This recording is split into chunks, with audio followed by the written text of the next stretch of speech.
I've been in the staffing industry a long time, but then I run into people like you, been in it for a long, long time. So people always ask me, what's changed in the industry over the years? Not just what it used to be like for the money and stuff like that. What really has changed in the industry that you've seen that's been the biggest game changer? Well, there's a couple of things really. One is that it's gotten bigger. If you go to any corporation of any size, or any company for that matter, of any size, even small companies, every one of these companies is now using outside services. Right. Back when I started out with EDS, you had to convince people that it was in their interest to use outside services. They don't want outsiders. They wanted their own employees. And, now using what I would call the variable workforce concept is pretty much ingrained in American companies. Every company's budget includes fees for, consulting services, staffing services, professional services. And so the market is huge, probably 10, 15, 20 times bigger than it was, 30, 40 years ago. The other thing that's made a big difference, the other thing that I've seen different is that there is really a whole lot more competition for the same dollar. Right. And it's not just the little companies. It's not just the people that have, 30, 40, 50 billable people or $5 or $6 million worth of revenue. It's pretty much everybody. You're competing with, Accenture, and you're competing with offshore. You're competing with nearshore companies. You're competing with companies that are virtual. One of my competitors, one of my accounts, is a company that's based in the Ukraine. They have no people in this. They have no people in the States. Right. On occasion, they'll have a person who flies up here and meets with them, but their contact is really all virtual, just like you and I are doing. That's how they operate. That's how they work, and it seems to work for them. So I think those are two big differences: the size, the amount of the market's exploded. The market's huge, and I'm saying for the future, the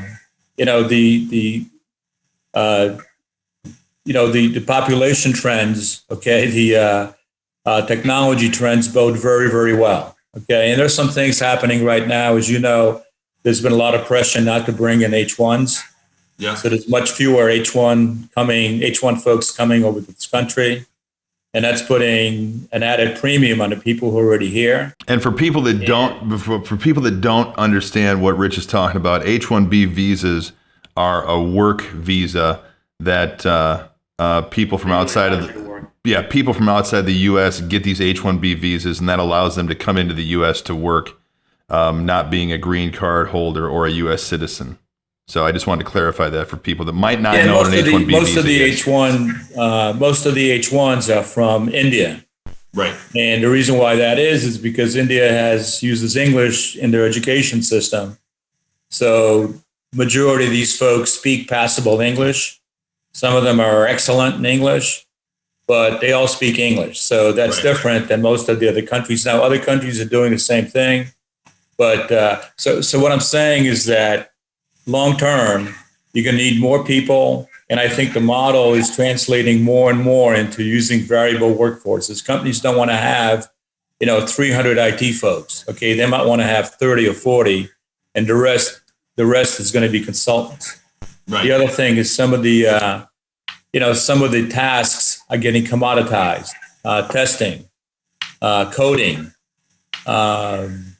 You still need business analysts to understand the business and translate the requirements into something that could be automated. But a lot of those tasks are starting to get very, very repetitive, and automation is also a huge changer. We're still in our infancy in automation. I'm not talking about automatic code generators, but I'm talking about automation in testing, automation in development, automation in infrastructure, maintenance of your system.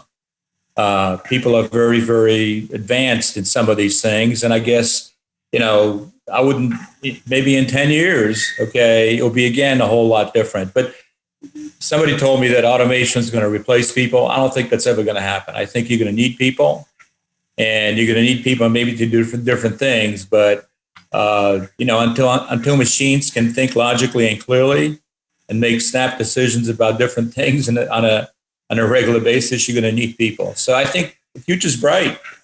I mean, if you're in a business right now, and whether it's staffing, and I know people say, well, staffing has gotten very commoditized. Well, that's true because it's a lot more competition. But on the other hand, you also have a lot more business opportunity.